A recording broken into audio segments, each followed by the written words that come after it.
of because contract. this is what you're supposed to look at. So in the last class, we did talk. So today we are talking about contract law. And quite frankly, the topics that are going to follow these one, like all the topics that are going to follow these with an exception of negotiable instrument, all that's all those topics are going to be contract related. So you really need to understand contract specifically, okay, like today, not but today, or rather in this topic, not today, but in this topic, we are looking at the general. So here we're talking about general rules regarding contracts. And that means understanding nature of contracts, classification of contracts, formation of contracts, okay, terms, and then vitiating factors, which can also be referred to as vitiating elements in a contract. These are things that can render a contract void even after formation.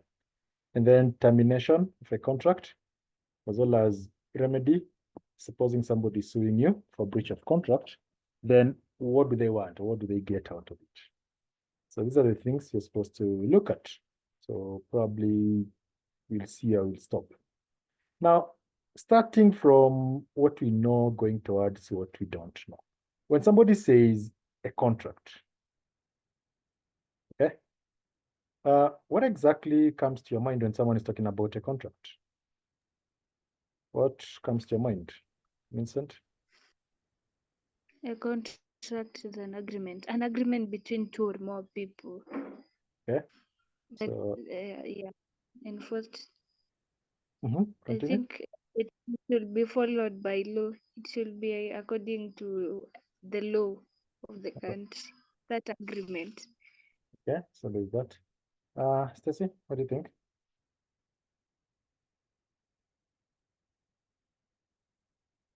Stacy, contract. Also, yeah, an agreement maybe between one or more persons. Yeah. So there's that aspect of agreement. And is the cool part, or is the weird part, depending on how you look at it. You do realize that your entire life is based on contract. You only think of it as well, they're more social contracts. Okay. Like why do you dress the way you dress? Why do you talk the way you talk?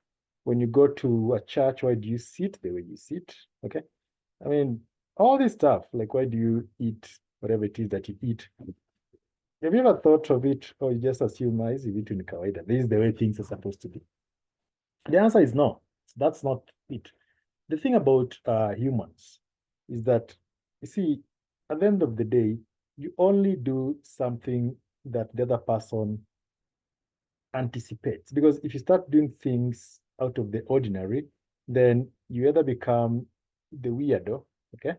Or you become, you get names, yeah?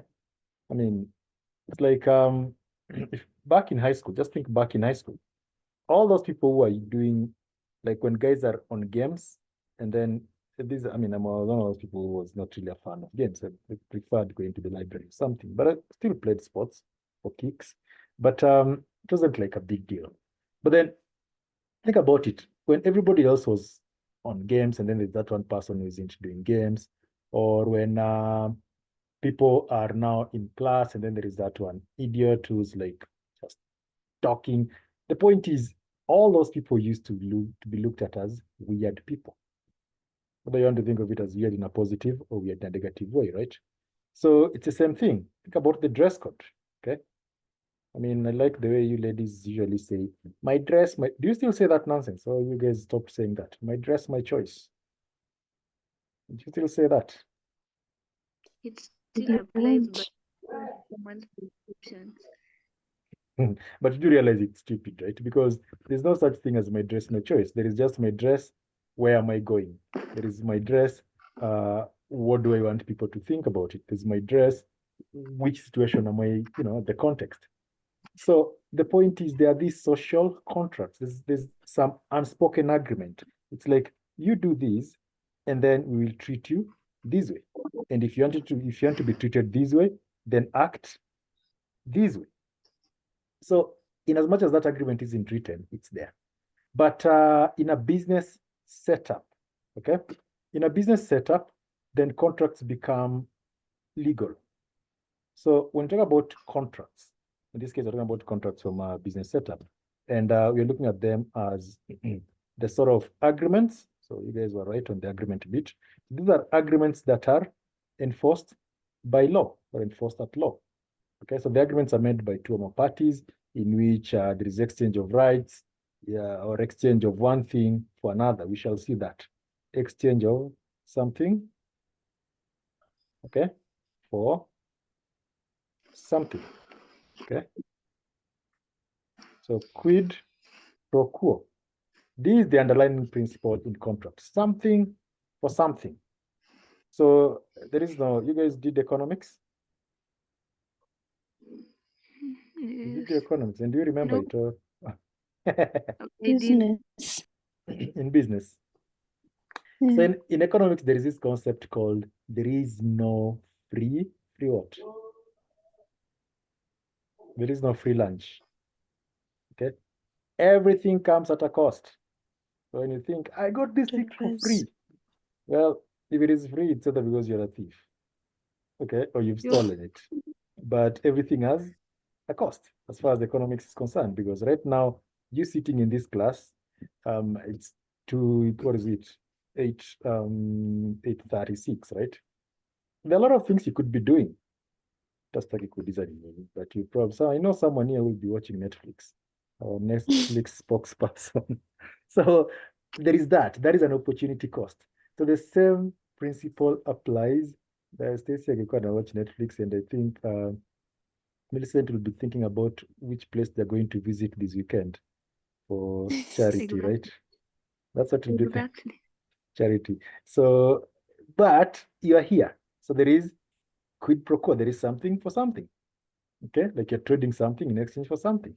So that is what creates the idea that contracts have to be enforced, because if you don't, somebody's going to incur loss. So a contract is an agreement. Okay, think of it this way: a contract is a legally binding agreement. That's it.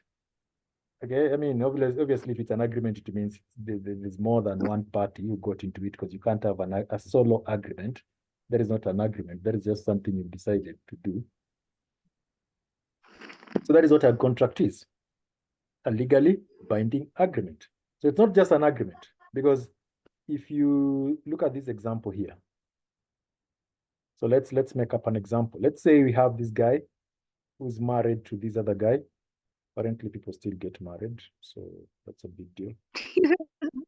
When it's not supposed to be that way. On a contract. Marriage is a tricky one. Priest. Wait, there's priest and then there is what? The other one is prophet. None. So yeah, you guys should become nuns. So we have this guy here. Oh, it's too late for some of you. Yes, when I grow up. See? Yeah, exactly. You guys don't even. I'm trying. I want to be a nun. I'm trying to bring you closer. Bring you closer to God, and you don't want. Yeah. No, it's not that you don't want to be, but when you grow up, you'll be you nuns. still have to. Yes. You guys you'll be nun. Yeah. Yes. Yeah, not this one. Huh? You'll be nun. So anyway, think about it, right? So there's this guy called Jen, who's John, who's married to Jen. Maybe I need to. I'm not even going to bother being creative with the names. Huh? So these two people are married, and they live in which city? So where do they Nairobi. live? Let's say they live in Nairobi, right? Gomora. Okay. So they live in Nairobi, right? And then John gets a job out of Nairobi. So John gets a job to another city. Which city? Nakuru. Yeah, so Kisumu is further down. Yeah, so let's go with Kisumu, which is like far. So he works at Kisumu. But then he tells his wife, Jen, that don't worry, every week I'll be sending you some amount to sort things, how much money do you want per week? So let's how much money do you think he's going to be sending per week? Per week, 40,000. Maybe 40. See, this is the reason why this is the reason why you guys are still single. Shit. 40,000 per week. What is she doing with the money?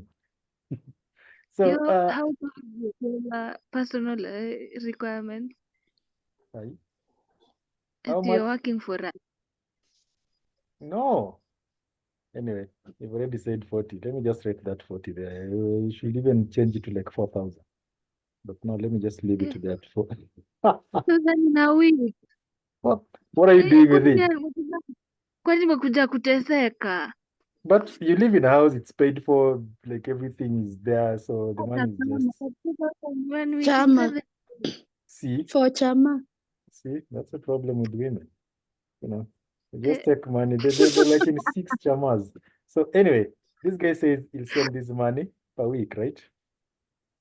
Now, a certain week, things don't go according to plan. Maybe his deals don't succeed. And so he fails to have that money on a particular week. So he sent the last 5 weeks, he has sent some money, but this particular week, okay, 5 weeks, and then there is 1 week off, no money because things didn't go according to plan. So can this Jane lady here go to court, okay, go to court and complain about it? Can she go to court and say, yeah, this guy said she's going to be sending money and then he didn't send?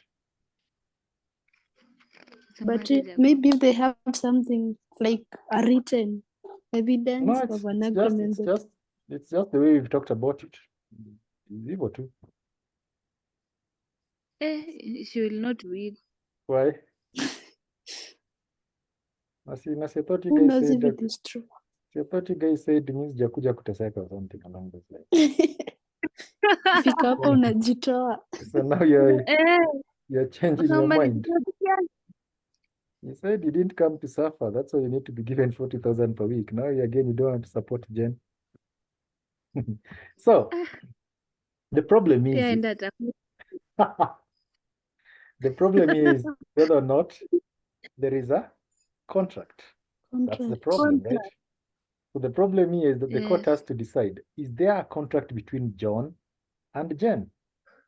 Or was this just a social or domestic agreement? Which one is it? Was it just a domestic agreement or was it like a legally binding contract? It would be a contract if they had agreed and then they had written down. Okay. But in this case, it is domestic. So in this case, like, it's domestic. They agreed like husband and wife, yeah. So it was just an husband-wife agreement, right? But yeah, because I mean, if you think about it, while this guy is busy losing 40,000 per week, what is he getting in return? Because this one is getting 40,000. This one is busy. This one is busy getting 40,000 in Nairobi. What is this guy getting in Kisumu? See? So Jen. No, Jen is in Nairobi. This guy is in Kisumu. So you see, there's quid. No, but that Mjaluo up there is not taking the 40,000. Okay, so there is no he's flow. Getting nothing. Basically, there is no something for something. But Jen is her like wife. Yeah. So what is Jen giving John in return? Like John is losing money. What is Jen? John can easily just argue that he's a husband. He's done. Yes. Yeah, but his husband and the other one his wife, so they've already exchanged names. So what else? I mean, if you go with titles, Jen has a title called wife, and John has a title called husband. So now let's talk about this money here. Okay, so the money is exchanging and nothing. So basically that, and we shall see later. Just because something is a social or domestic agreement doesn't mean that it's not a contract. Sometimes domestic agreements can also be a contract, but in this case, it's not. So let's start by asking ourselves, what makes a contract a contract? What are the essentials or elements of a valid contract? Okay, so number one, and by the way, you guys said it must be written. Writing a contract doesn't really make it valid. I mean, yes, we have contracts which must be written, but some contracts are not written, but they're still valid. So the first thing is that there must be a lawful offer followed by lawful acceptance. Okay, someone has to make an offer and another person has to accept that offer. So for example, if I say, I'm selling my laptop, you see, that one is not an offer. That is just a statement, right? But if I say, I'm selling my laptop for 45,000 to you, would you like to buy? So in that case, I've made you an offer to sell. Of a laptop. Okay. So in your case, you need to accept to buy that laptop. Or the reverse can happen. You can make me an offer to buy. You can say, I'm looking for a laptop. Are you selling yours for this much, or this amount? So that means there is an offer followed by acceptance. So in that case, John just said he's going to send money. So you might say, but wasn't that an offer? Because Jen was like, 40,000. I'm not saying no to that. I mean, women will never say no to money. They'll even say yes to 10, right? I mean, like when you leave coins there on that thing closer to a TV, and then the lady will be like, here's your change. They won't say that. They'll be like, bye. That is what you guys do, right? No, Oh, I'm different. so now you don't want to talk, right? I'm different. No, I'm not that type. you're not different. You're different because you don't take coins. You take notes, huh? That's being I different. take cards. See? So, okay. Now, there's an offer, there's acceptance. But, number two, there still has to be an intention to create a legal relation.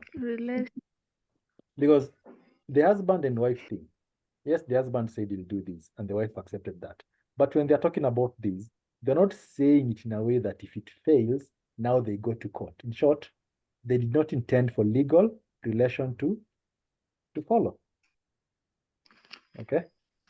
But it could be different. What if you're looking at it from a different angle? Like, what if we change this story, and now the deal is, so we have this John, okay, and a Jen, and they bought a house together, because when people are in love, they do things because their brain is not like 100% working, right? So let's buy a house. And then now they buy the house. So maybe John is like, well, I'm a man, I've put in 80%. And Jen is like, yeah, it's okay, I'll put in 20%. But I'll call it my house, because that's what women do. They say, hii nyumba yangu, my house. The husband is just there sitting on the corner with that remote. That's all you get. So, but then they break up. Okay. Now the problem is, as they're breaking up, part of the breakup, let's say they're not finished paying for these things. So they were paying installments. So it was a mortgage. So Jen says, look, I'll finish paying the balance. And in exchange for that, you'll transfer your share of this house to me. So they have that agreement. So you see, in this case, you can't say the agreement is just a domestic agreement. It becomes a legally binding agreement, because now the situation has changed. So the situation hasn't changed because of the breakup. The situation has changed because now you're talking about someone paying someone else money, and then there are terms which are supposed to be transferred. So that's the thing. That's the reason why number two here we say there has to be a legal, okay, or there has to be an intent to create a legal relation. Now that's number two. Number three, there should be a lawful consideration. What is consideration? Consideration is also known as price. Okay. So in any contract you enter, you must pay a price. That is everything. Okay. That's just, it's not just business law, it's every contract. This is the reason why I usually laugh when I see people. There's those people who pray. Okay. Like you're busy praying the whole day, just praying. People are sleeping, but you are busy making noise. It's like, what are you doing? I'm trying to get into a deal with God. Okay, good. That's a covenant. You want God to give you what? Like, I want God to give me a job. I don't know. Okay, that's what you want God to give. But you, what are you giving God in exchange for that? Rather than just mumbling some words. What price are you willing to pay? Okay. So, I mean, if you look at like the Bible, Old Testament, people are paying prices, bringing cows and goats, and I don't know, someone even tried to kill his son, right? And the son, yeah. Yeah. That guy was trying to kill his son, and then the camera people showed up and told him, Sema Naswa, that's why he was caught in the forest, trying to kill his son. But the point is, there's a price, right? So if you buy a car, you pay money, okay? So you lose money. The guy selling you a car loses the car, okay? If you look for a job, what happens? You exchange time and your skills, and the employer loses money again. So everybody's paying a price. Price. So the question of how much you pay is not important. The important thing is that everybody must pay. So when you buy your phone and you pay 30,000, another person buys the same phone and pays 20,000. It's like, we don't care. The point is, willing buyer, willing seller. There was a price. Somebody lost something. You lost a phone or you lost money. That is what you exchanged. So again, that is the reason why in the first example, the John and the wife thing doesn't make sense, because when one person is losing money, the other person isn't losing anything. So that's not a contract. So there has to be consideration, or consideration is just another word for price. We'll look at all these things later when you're talking about formation of a contract. So the other thing is that these parties must be competent to contract, and competency will depend on age and the mental status, so the mind. Age meaning you have to be of the age of majority, 18 plus. Some contracts will want you to be 21 plus, it depends. Take something like marriage, okay? So at what age do people get married? 18 plus. 21 plus. 18 plus. 18 plus. Millicent? Yeah. 22 plus. 22 plus. You guys, at 22 years, you're thinking about marriage. At 22, the only thing I was thinking was, I need another laptop. So, but you see, in this generation, people are getting married even at 16 years. Then they come back. They don't have anything to do. They're testing. They're stupid. At 16, you're supposed to just be eating food in your house, like if you're paying rent there and you're not. Just eat everything. All the eggs in the fridge. Okay? Yeah, and then you keep on annoying your parents, like just asking for money. What money to do what? Nothing. Just do that. So just one. Okay. But here's the thing. See, when someone is 18, they'll still need parental consent to get into marriage. When they're 21, they don't. Okay. And yet you say they're grown-ups. They're not. So that's the thing, right? They still want. Ukiona tu hujakuwa mkubwa bado. Yeah, but you see, legally speaking, so at 21, the law will assume, okay, now you can think about stuff. And as much as there are things you still don't know, but that's the thing. So you look at the age, and then you look at the mind. Are you sane or are you insane? Insane. Because in order for you to get into a contract, you have to get into a contract out of free consent, meaning you knew what you are doing. You entered into that contract voluntarily. You wanted to get into the contract. So if somebody is drunk, can we say that they knew what they are doing? No. Yes. Oh, wait. No. So even someone is saying yes, yeah. Explain your yes. Well, it depends on the level, right? It depends on the level. But as a general rule, we just say, try to avoid doing business with people who are drunk, because they can easily say, well, I didn't know what I was doing, because they have to prove that they were properly drunk. So that's the thing. So that is why insanity becomes a big deal in contract. Because if you don't know what you're doing, you can't contract. All right. And then whatever you're doing has to be something legal. Because if you contract to perform something that is illegal, that contract will be void. Meaning it cannot be enforced. It's like those contracts that your boyfriends told you during Valentine. When they're writing you text messages and saying, I will, I don't know, take you to the moon or something. I don't know. No. It's like you To the can't. moon, that's Like you're going like when they promise to give you an entire world. So Where meanwhile, will we live? So are they Tutaishi planning wapi? to take other people to mass? You see, it can't happen, okay? It's something unlawful. When they say, I will love you forever. No, you won't. Okay? You won't. Tomorrow the person Yeah. will just say something and then it'll be like, go away, I hate you. So these are things which are not capable of performance. That's why they don't amount into a contract. They just amount into opinions, right? And that's what they are. And then the contract must also be capable of being done. So it Performance. must be legal and it must be capable of being done. These and many more. Anyway, these are generally some of the elements or essentials or things which must be there in order for a contract to be done or to be valid. Any question up to that bit?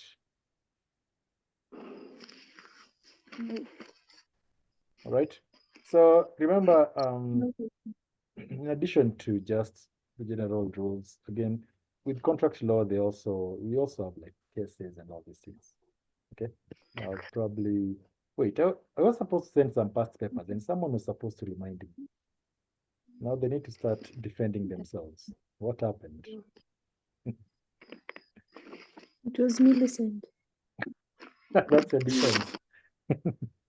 Millicent, what's your defense? What had I done? I said someone was supposed to remind me to share some past papers, and Stacy said it was you. That's a defense. So you, what is your Eh, defense? I didn't say that. See, Where? that's When? okay. So you guys need to be good at defending yourselves, other than one pointing the blame and the other one saying, "Show me the date." Now, let's look at the various ways in which you can classify contracts. And this classification is just based on what contracts look like. Number one, contracts can be express or they can be implied. In Implied. law, anytime we say something is expressed, it means that thing has either been said, okay, or it has been written. In short, it's something that we've specifically agreed to. For example, you see, because today's class, it wasn't supposed to be there, right? And that is why Yeah. I had to write a message saying we are going to have a class. Because otherwise I would have just logged in and then found myself alone here wondering what's happening today. Okay. Only to realize the class was supposed to be yesterday. So yesterday's class, you guys assumed it's there because it's implied. Okay. Based on what is in the timetable, it's implied every Wednesday we are going to have a class. And so if there is a class that isn't on Wednesday and isn't on Monday, we have to express that. So the same thing happens with a contract. When you go to a shop, okay, and you buy, I don't know, what do you guys buy in the shop? What is the one thing that you buy in the shop every day in a particular? Milk. Right. So if you go to that one shop to buy milk, now the next time you just show up, the guy just asks you milk and, okay, so they just assume milk is implied. So it's just this other thing, and that is what you need to express. So that contract, the contract, it's called a sale of good contract. So that contract to sell goods or contract to buy milk is implied by your behavior. These are things that we use your behavior. We just assume since you're always doing this, then today you're also going to do that. So it's deduced from your behavior, or we arrive at that conclusion based on your behavior. While a contract that is expressed is a contract that you specifically have to talk about, you specifically have to write down. Is that clear, the difference between those two? Yes. Okay. And then we have a contract that is three, either valid, void, or voidable. Now, let's start with a valid contract. A valid contract is a contract that can be enforced by law. It has all the essentials of a good contract. So everything is there. But then a void contract is a contract that cannot be enforced because something is missing. Okay, either there's no price or the contract has some element of illegality, you know. So if this was white, then this is like black. But you see, the funny part with the law is that not everything is black or white. There is always an area in between. So that is the loophole. So this is what we call the voidable contract. It's a contract that can be valid or can be void depending on the actions of the parties. So let's say, for example,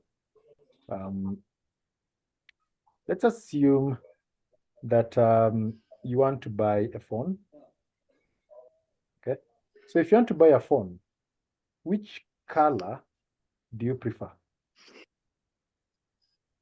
Blue. Okay, so let's go with blue. So now you order a phone and then you say you want the phone to be blue. But then they deliver the phone except it's black. So you have a choice. You can say, well, I wanted blue, but now you brought black. I'll just take black. Or you can say, nope, I don't want black, go back. And then the next time you learn to name colors, show up with that phone.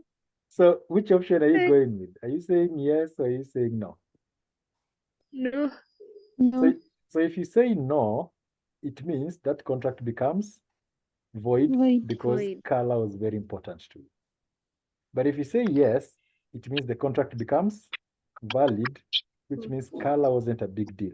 So at this point, at the point of delivery, at this point, the contract is voidable because we don't know. Are you going to say yes or no? So it depends on what you do.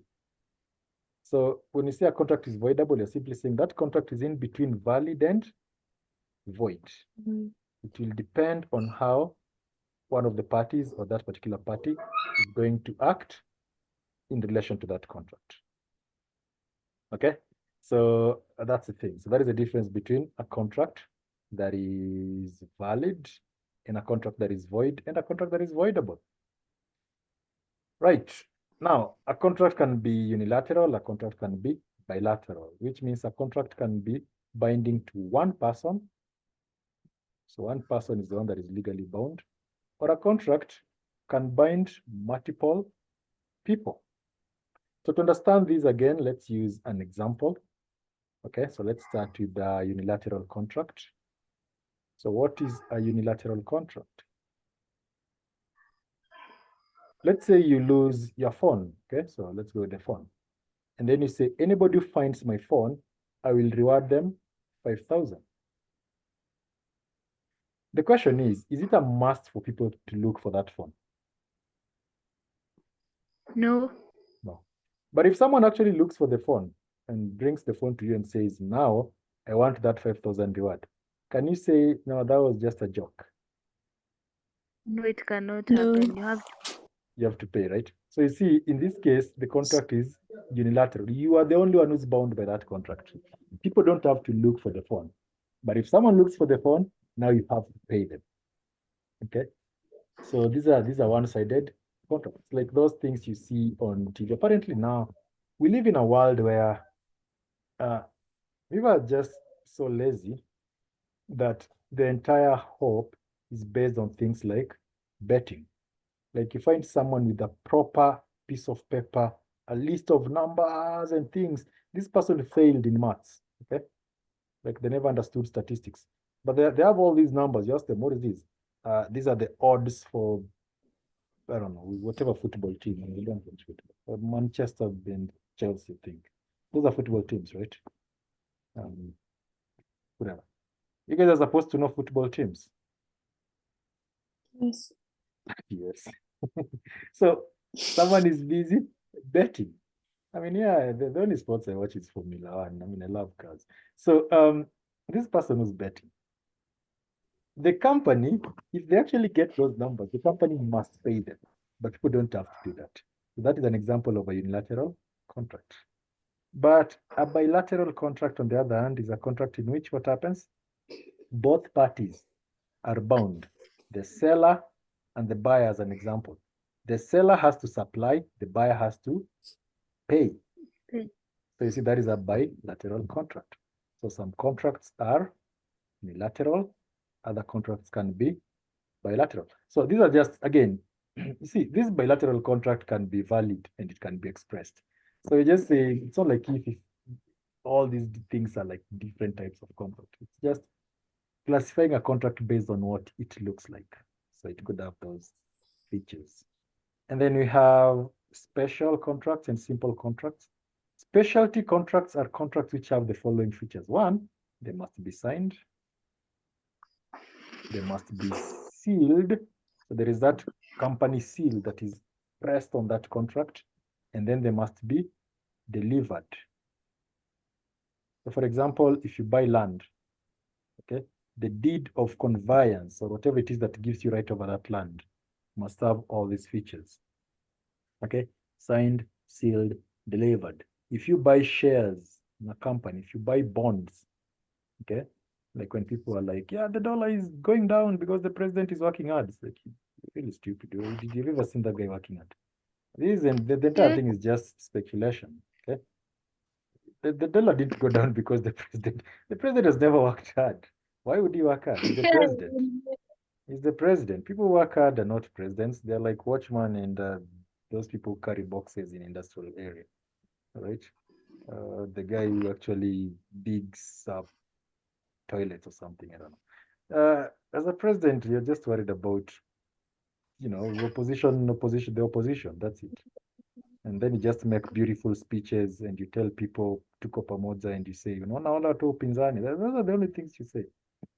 And then you wear expensive suits. So anyway, like in that case, when you're buying a bond, or let me call it a debenture, that one must be a specialty contract. It has to be signed, sealed, delivered. And then finally, we have a contract of utmost good faith, uberimai fidei. These are contracts in which you cannot lie. You have to say the truth. Example here, we have insurance. Okay. In insurance contracts, you're supposed to say the truth, because if you lie, then the insurance people will say you got into this contract in bad faith. And then you'll say, these people are not giving me my money. And they'll say, well, you breached the contract, you lied. Anyway, we love a topic where we look at the insurance contracts. So any question up to this part? Question? No question. Okay. So these things look simple, and then when the exams come, you guys will be like, this one was not in the syllabus. We didn't see this page. So let me ask you, at this point, contracts of uberimai fidei, instead of writing that, can we just say utmost good faith?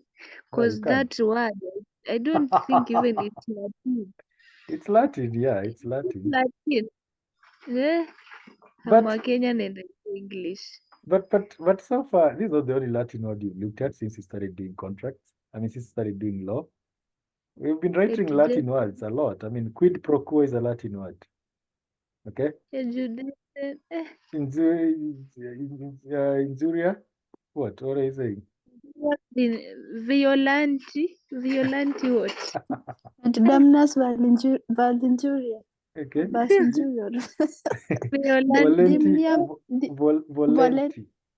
Volenti. Fix injuria. Volunteering. Voluntary assumption of risk. So sometimes they'll write the words for you. Don't write anything that you're not certain of. Okay, if you're not sure of it, write the English version of it. Okay, because in exams they'll probably say this and then they ask you to explain it. But yeah, it's like those people who know mother tongue but they're afraid of speaking because if they speak they'll sound funny, right? Yeah, I've been in those situations where somebody's like, why are you speaking in Swahili? I'm like, or English. I'm like, yeah, they speak mother tongue, that sounds funny. But yeah, so sometimes it happens. So that's the thing. You can use it. And having said that, now we know what contracts are. This entire thing is what is a contract, what are the elements of contract, and how do you classify contracts? So we've talked about that. So again, as I insist, if you don't know how to write the Latin version, don't write the English version. but try. It's like mother tongue. You try to speak it. You have to know your mother tongue, even if you're not going to use it anymore. I mean, the point is you have to know languages. Okay, you have to. How many languages do you guys speak other than Swahili, English, mother tongue? So 3. So you need to add 2 more. At least you should be Sheng. speaking 5 languages Sheng. minimum. Sheng doesn't count. Sheng is just another. Sheng is halfway between English. Sheng is like between English and Kiswahili and mother tongue. In fact, Sheng is Kiswahili, English, Luo, and Kikuyu. Yeah. Most of those Sheng words are just between those 4 languages. Okay. So now let's move on to formation of a contract and see where it leads us. So remember we talked about all this stuff, right? Under elements of a contract. And now the constitute part of forming a contract. So how do you form a contract? Well, number 1, someone has to make an offer, and we shall look at all the rules regarding offer. Another person has to accept the offer.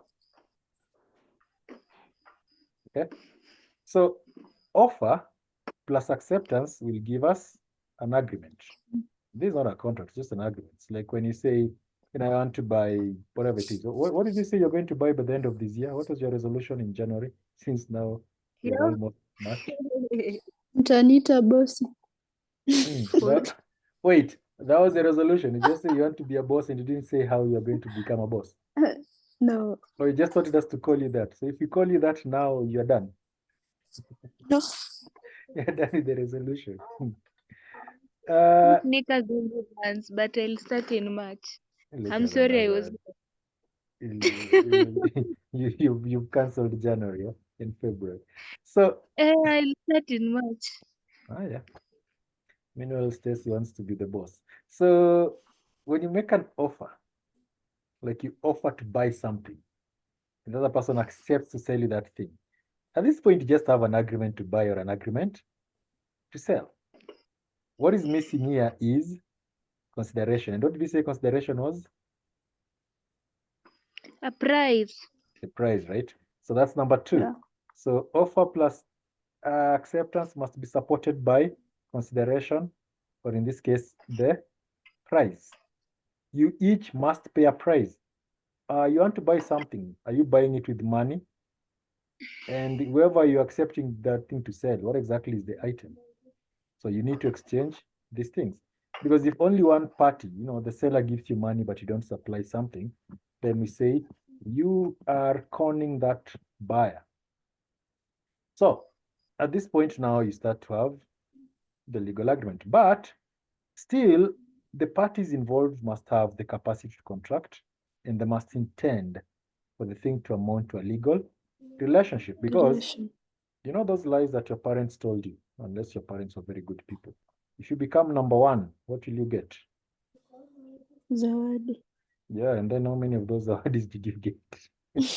In fact, when they say zawadi, they don't want to tell you something specific. Because I know for us it was, you'll get a bike. Like, yeah, why? Because your neighbor has a bike and you don't have one. And then you never really, it's like you're number 1, and then they say, no, I meant number 1 with these marks. So you see, that's a different thing. So at that point, you can't sue your parent because what is missing? Intention to create a legal relationship. The entire thing was just social. It was never really based. The statement was never really said that it turns into something legal. So all these 5 stuff, okay, offer, acceptance, consideration, contractual capacity, and intent, okay? Sometimes you just call it intent, must be there for a contract to be a contract. And so we now need to look at all these, and we need to start with the offer. All right. So remember, we are not just defining it, we are looking at them in terms of the rules and all those things that relate to them. So when we talk about an offer, what exactly are we saying? We are simply saying an offer is an expression of willingness to get into a contract on definite terms if those terms are accepted. So you know the way in negotiation you confuse bargaining with negotiation. When you're bargaining, what are you doing? When you say, me, I have like 2,000. And the seller says, no, that won't happen. I want 3,000. So at this point, you're just making each other offers. It's just, you're simply giving terms, which if accepted, you get into that deal. So the term can be, I'm willing to give 2,000. And the other person's term can be, I'm willing to give 3,000. Okay, or rather, I'm willing to accept 3,000. So those are just offers. There are different types of offers, but at this point, they are offers. So you always have to know, whenever you're negotiating, whenever you're getting into a deal, which part of this deal are we in, okay? What stage is it? Are we just making offers? Or, as we shall later see under vitiating elements, are they just representations which won't amount to anything? So there are things which looks like offers, but they're not offers. One of them is statement of intention. Okay. Look at this case.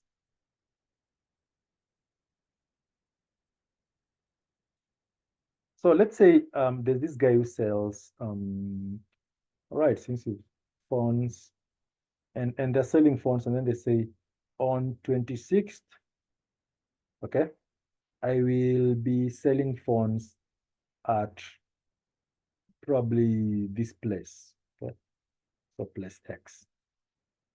And then on 26th, they fail to show up. So can somebody take them to court and say, you said you'll be selling phones here, but then we went there and we didn't find you, and therefore we are suing you. Can that happen? No, it can't happen. Reason? Ceci, what do you think? I think it will happen Reason No. again? No, it's in law. because Reason is they said on important. 26 they'll be there Okay. So they said they're going to do and something. they'll be selling. Okay. And Millicent, why do you think it won't like they won't succeed in the lawsuit? They had an intention of going there, but they were not very sure that they will be at that place. They just mentioned, yes, we will be going there, but they were not sure. Right. So that's the thing. So there's what you said you're going. They just said what they're going to do, Stacy, which means they stated their intention. But that's nothing. That is not an offer. That is just stating an intention. For example, if you say, right now after this class, I will read some notes, and then you don't read some notes. So he's supposed to take you to court and say, she said she's going to read and she never read, and therefore she deserves to be jailed. Should he be doing that? So you see, a statement of intention is not an offer. It's just a statement saying what you intend to do. It's not the same as saying you do that thing, okay? Or it's not even the same as saying, if I don't do it, then this happens. Another one, supply of information. Again, that is also, and these cases are in your notes. So as you read the notes, you'll see them. Think of it this way. Supply of information. Let's say someone asks you, okay, again, you're selling your phone, and someone sends you a message asking, how much are you selling the phone for? How much? And then you tell them, well, 35,000. And then they say, okay.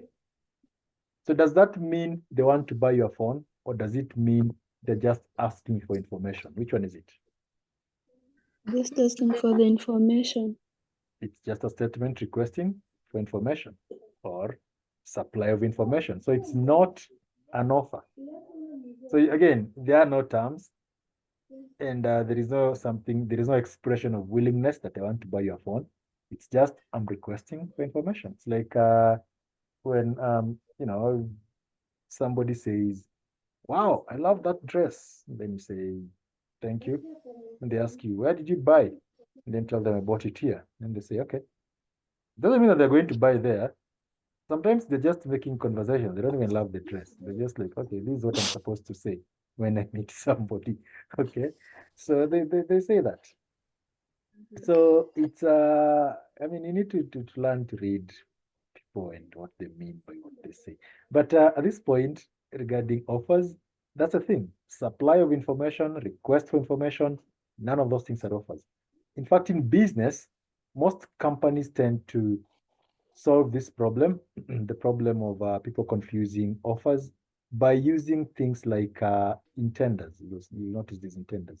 They use things like request for information or expression of interest, like in intenders, or request for proposal. So it's like we don't intend to do business with you. We just want you to write us a proposal telling us if you're going to do business with us, how do you propose to solve our problem? Or we are looking for people who can sell us a laptop. Can you send us information about what you sell? Or can you send us quotations? So then you can't say, well, let's send you a quotation and now you must buy from me. But no. Now, another one, which you shall see a lot of it, is, again, Fisher v. Bell, senior notes. Invitation to treat is not an offer. Now, to understand this, think of it this way. Something is not an offer. Number one, something is not an offer because it has the word offer written next to it. So when you look at a shop window, and then you see it's written offer with like an exclamation mark, 25% off. What is the intention behind this message? Okay. Why do supermarkets do that? When they say we have an offer going on, what do they want you to do? They want you to buy so that they can get more sales. So they are not, this information there is just intended to invite you to the supermarket. Okay, that's the intention. The intention is not, they're not making you any offer. You're the one who will go there and then offer to do what? Offer to buy. Okay, and they can even decide not to sell it to you. So you always have to understand. Let's say there's a rule. Yeah, let's look at Fisher v. Bell. Let's say there's a rule which says you cannot sell a gun. In Fisher v. Bell, it was a knife, but let's say there's a rule which says you cannot sell a gun. Now, in your shop, you have a gun, okay? So I'm really trying to draw a gun and then I just given up. So you have a gun. Let's say that's a. I was just trying to draw one and then I just gave up halfway. Okay. So there's a gun. Now, since it has a very long barrel, we'll assume this one is like a desert eagle. Okay, those are the pistols that have those. It's a desert eagle or something. Okay, so it's on your shop, and then there's a price tag, and next to it you've written the price is like how much do we sell this one for? Let's say 35,000. So that's a price tag. There's a gun and there's a price tag next to it. Okay, so there's that price tag. Does this mean you are selling this gun, or does it mean you're just displaying the gun with a price tag? You're displaying. So it's displaying. So at what point will we say you are selling it? When what happens? At what point does something become a sale? When you go to a supermarket, when does a sale take place in a supermarket? If they've made payment. So when you're making payment at the aisle, huh? Yes. So at this point, it's just display. So when the police walk in, they're like, unauza bunduki? It's like, no, I'm not selling it. It's just there with the price tag. The law say don't sell. The law did not say don't display. And that is why, like laws to do with drugs will say, you're not allowed to possess with an intention to use or an intention to sell. Because if they just say you're not allowed to sell drugs, you'll be like, cool, then you're allowed to use them as long as you're not selling them. So you just smoke bangi mpaka you become green or something. You know, all that stuff. And then you start speaking to yourself. So that's the thing. Remember in day one, we said the mischief rule. So these are mischief rules front of here. So anytime someone has something with a price tag attached to it or offer 25% off, those are not offers. Those are just statements designed to invite you. Okay. So for example, if I say, you say tomorrow, when is tomorrow? Tomorrow is Friday. So if I say Saturday, we are going for a coffee, is that an offer or is that just an invitation to treat? Invitation. The invitation, because, okay, You've Vincent? not said if you're going to drink. Yeah, I mean, okay, what if I say you're going to drink coffee with whatever? I don't know. What do people drink coffee with? You guys are the ones who eat sweet stuff. So you're like the Black Forests, what cake? Okay. For me, it's just coffee. Drink coffee, go home. Like, I don't care about cakes, right? So the question is, when somebody says, let's go for a date, does that mean if they don't show up, you'll take them to court? No. But You'll be, there is but. yeah, you'll just be mad at them, right? And then you'll send them those long messages like that text that has all these. Just a long No, nowadays text. they don't, It even Leave has me more. alone. nowadays they don't even write those messages. You just pull away and then you go and find someone else, you go on a date and then you send them pictures so that they can feel bad. Then we will find utakuta kona demu yake ukiwa na chali yako. And then you start. Kila mtu unateuka na mbele basi. Now you guys just become motivation speakers. You start posting motivation quotes on status. It's like human beings as you ought, and I can fly. I am an eagle. Men are frogs. Yeah, exactly. Just start writing Umeachwa this. kwa maji. Nowadays, sasa tunawaita they are spoons. You see these problems. So anyway, as long as there is no legal obligation attached to whatever looks like an offer, it becomes an invitation. Invitation. To Be treat. So it's like, let's go for a date. Or now look at how different this is. What if like somebody says on your birthday, I'll buy you. What do you guys get bought on birthdays? What are done on birthdays? Shoes or handbag. All right, let's go with the shoes. Okay, they say I'll buy you shoes on your birthday, and then they don't. Phone. Now, or even a phone. So this is like the boyfriend thing. But what if it's in a company, and the company says anybody who makes a lot of sales, okay, the person who makes X amount of sales will get a car. Are these two things the same? No, No. Which one is more serious? for the sales of a company. Why? Because it's a car. Okay, let's say it's a phone then, so that they're the same. Yeah, after you guys are saying this because you've seen car here.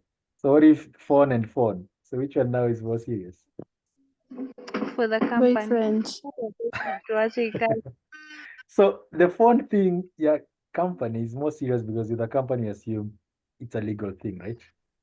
With the Yes. with the boyfriend thing, it's just like, just something you say so that the lady can think this is a serious man. It's like, there's a problem. If I'm going to lose the phone, we said quid pro quo. So what's the other person losing other than just putting on makeup and pretending they don't eat a lot? Just touching food. Kumbe mtu ashakula. You've already eaten in the house before you showed up for the date. So he's like, this lady doesn't even eat. No, she's full. Okay. So plus she doesn't. See. Violence. Yeah, just no quelly. Like, men, sometimes you go on a date and you see the guy is just there drinking water. And then you think, this guy is fasting. No, the guy has done the math and realized, hey, this budget. So, those invitations to treat can be dangerous. So that's an offer. Okay. There is an offer, and these are things which are not offers. So now the next thing we need to look at, because we need to finish this offer thing, it's just if there is an offer, then look at this question and tell me what you think. Local grocery shop.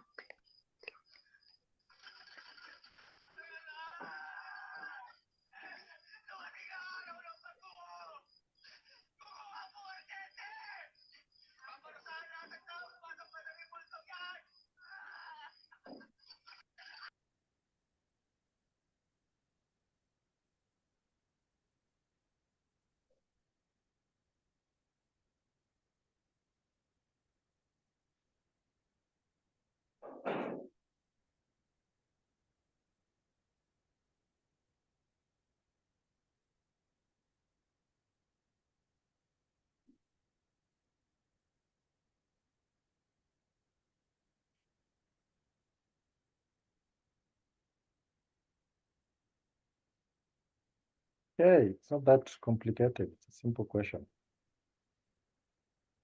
So what are you going with?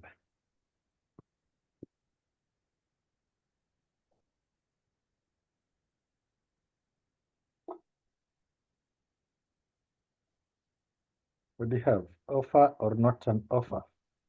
Innocent, what do you think?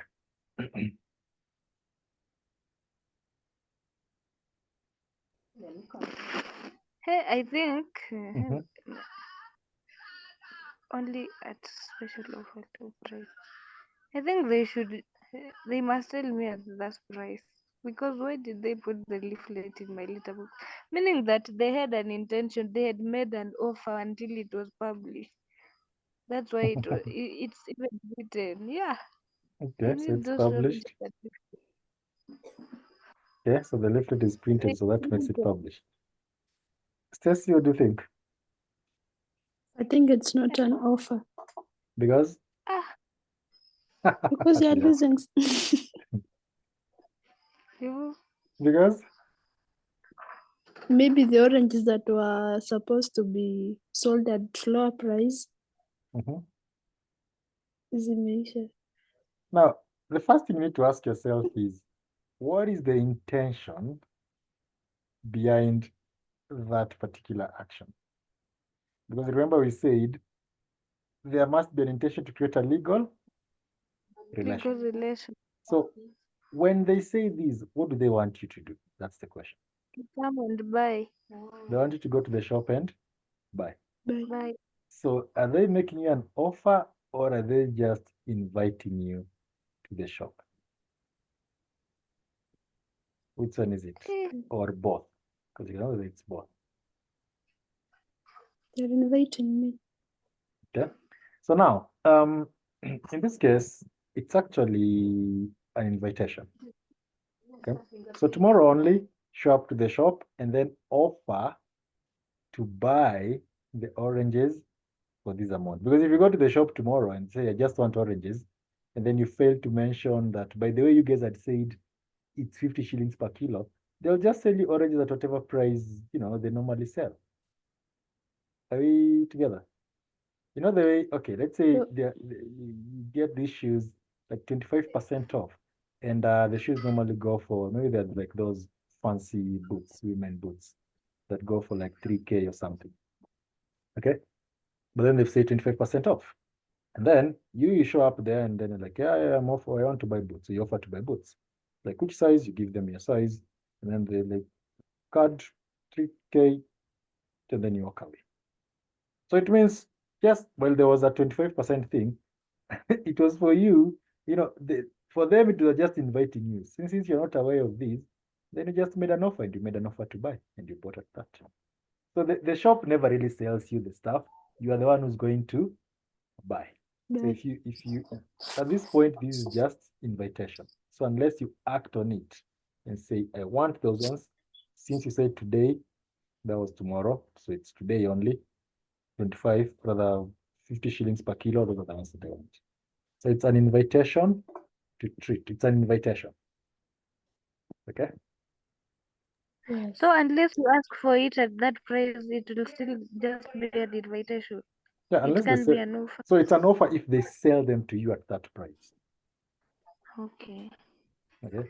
So when they say, because they can say, sometimes you go to a shop and say, yeah, and on this one, we have an offer. If you buy this one for this price, you get, now you see that becomes an offer. Okay. Like, those things for where you're buying like bread, and then there's like a small thing attached to it on the side, like some useless margarine.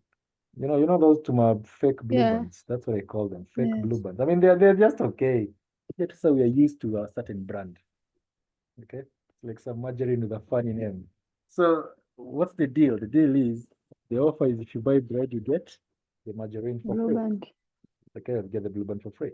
Or those Puma soap, where you buy like that big powdered soap, akina Ariel, and then Sunlight and stuff, and then you get like something attached to it.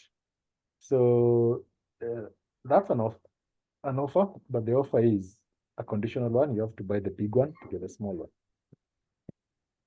Sawa sawa. Yeah. And so now the next thing that we quickly need to look at before we go ahead. So you'll go to the supermarket and then you find like buy two and then get one free. Is that also an invitation? Like No, that's what's an it? offer. That's an offer because it has a condition. That's Okay. not the same as we've reduced our prices. We've reduced our prices, not an offer because you don't know. But buy two, get one, it's an offer, it's called a conditional offer. The condition is in order for you to get the free one, because the free one is the offer, You have to buy. you have to buy the two. Okay. So now let's talk about the types of offers since we've already started with condition. The first one you can look at is counter offer. So look at this argument. Let's say A is negotiating and A says, I'm willing to spend 2,000. And B says, no, you have to pay 3,000. And A says, okay, I'll add an extra 200. And B says, make it 2,700 and you have a deal. Okay, so what is going on here? A's offer is 2,000 and B has countered that offer by presenting a new offer, which is 3,000. And so then A, rather than accepting this offer, counters it and presents a new offer, which is 2, and then B does again the counter. So that's a counter offer. So a counter offer is an offer you make to sort of, rather than accepting the other person's offer, it's an offer that extinguishes the original offer by countering it with an offer of your own. Okay. Now the danger with these offers is that let's say now A says no at this point, and then no, B says, okay, give me that 2,200, and A says, actually I've changed my mind, now it's just 2,000. So what if B says, wait, but I've just accepted your offer here? It's like, no, you did not accept my offer because the offer doesn't exist. When A said 2,000 and B said 3, this one is gone. And when you say this one is gone. And when you say this, that's, so at this point, there is no offer, which means this 2,200 is a new offer and A has just opted to counter it. Are we together? So that's the thing. No. A counter offer gets rid of the original offer. Question?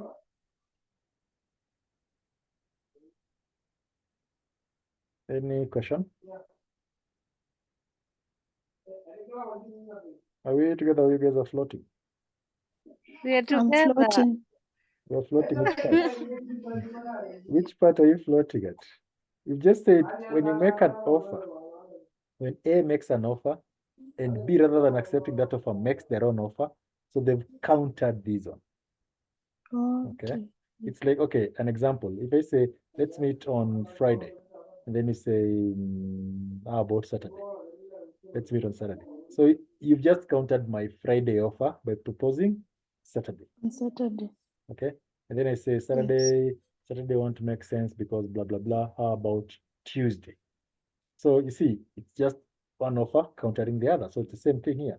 And the moment you come up with a new offer, that one is gone and that one is gone.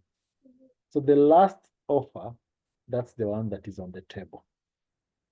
So it's like when you're negotiating prices, you always have to be careful because it's not just price, it's generally negotiation. The last term that you mentioned, that is the term we are going to use in the contract. So for example, if a buyer says, I want to buy 50 cartons, but I want you to charge me 20 each. And then the seller says, here's what is going to happen. We are going to supply you 50, but we are going to charge you 25. Okay. So if this is what you said as a buyer, but then this is what the seller wrote in the email, and then nothing was communicated. Okay. And then you just say, when is the delivery? And they said the delivery will be on 26th. So on 26th, they are showing up with this. These are the terms, not these ones, because when you proposed yours, they countered with these. So the terms will be 50 and you'll pay 25 per carton or per whatever it is. So that's what counter offers do. They get rid of the first offer, and then that offer is the one that is now going to be operational. Okay. Yeah. And then you have a cross offer. So a cross offer, the name suggests, this is when you make an offer and the other person also makes an offer without being aware. So like think of it this way. You want to sell your laptop. Okay. And so you send an email to someone saying, I'm going to sell my laptop. So you send an email. But then, so you say, I'm willing to sell my laptop for 30K maybe. Then you sent an email, but since they are told that you're sending your laptop, they sent you a text saying, I'm interested in buying a laptop for whatever, maybe even 30,000 or 35, it doesn't really matter. So at this point, what is happening? Your offers have crossed. So you sent an offer, they sent an offer. So you can't have a contract because one person has to accept the other person's offer. So which one will it be? Will it be a contract in which you are selling a laptop, or is it a contract in which you are buying a laptop? So that's what a cross offer is. It's when both parties make each other offers unknowingly. Okay. So the effect is that one party has to rescind, so rescission. One party has to rescind or withdraw their offer and accept the other party's offer. Okay. And then we have a conditional offer, which as the name suggests, this is an offer that is made with some conditions attached to it. So as Millicent was saying, buy two, get one. So the condition, what is the condition? The condition is you have to buy two. The offer is you get one. So anything can be a condition in a contract. Color, remember the example we used of the blue phone. So blue becomes the condition in that contract. Like, yes, I want a phone, but it has to be blue. Okay. So counter offers, cross offers, conditional offers, and then finally you have single and standing offers. Offer. So single and standing offers, these ones you're going to meet the tenders. Okay. Where someone can say, I want you to supply 50 bags of maize by 10. So at that point, they don't care. You can supply one, but the point is by 10, they should be there, 50. So that is a single offer. Now, standing offer is when you say, I want you to supply 50 bags, okay? But you'll be, for the next 5 weeks, you'll be supplying 10 bags each week for the next 5 weeks. So you can't supply 9, you can't supply 11, they must be 10 per week. So that is a standing offer. So single offer is just a blanket offer where you say, do this, buy this. Standing offer is an offer in which you have to meet certain conditions as stipulated in that tender. So these are things you usually see in tenders. Okay. But most of the time, we just deal with these sort of offers. Okay. But in tender scenarios, you deal with these one. Right, so those are types of offers. Let's finish this by talking about how to terminate an offer, and then in the next class, we'll start by looking at acceptance. So any question, first of all, before we bother with termination of offers?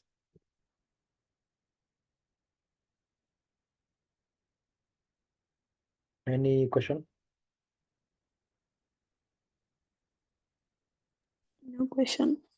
Right, so remember, you can't just leave an offer to run forever because then people just take advantage of it. You know, imagine right now, if an item goes for 2,000, and then you say there's a 50% off, but you fail to say this offer is only valid for like the next 4 days or 5 days. Then someone 1 month later or 3 months later, someone's like, I want that one with 50% off. You see, the business won't be making any money. So offers can end because the time has lapsed, it has expired. Okay. Number two, because you withdrew the offer. You made the offer, but then you decided, nope, that offer is no longer on the table. It's like, here's an offer. Buy this thing right now and you pay 1,000. Then the person is like, but forget about it. That offer is no longer on the table. Okay. Or like in case of conditional offer, when they fail to meet a condition, okay, they fail to meet the stipulated condition, then the offer is over. You give them a condition, buy two, get one. They fail to buy two. Or I want the thing in blue or in red, but then they supply a gray one. Or when you counter an offer, as you've seen, a counter offer gets rid of the original offer. Or when you reject that offer, because you don't always have to accept offers, you can reject them.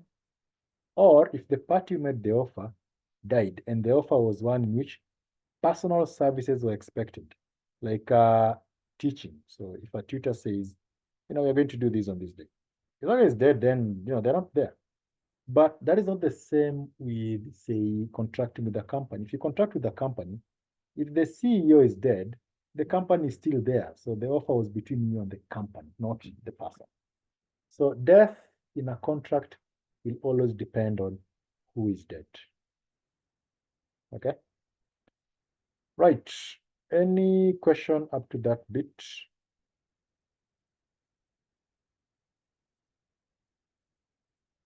Any question? No, I don't have any question. Okay, so we'll stop there. And in the next class on Monday, we'll rush through the rest of formation of contract and the remaining part of precisely this stuff. In the meantime, if you have any question, you can ask. So go through the notes and then see you in the next, the next class. Okay. Right. So have a lovely evening. Same Okay, to good you. night. Have a nice weekend.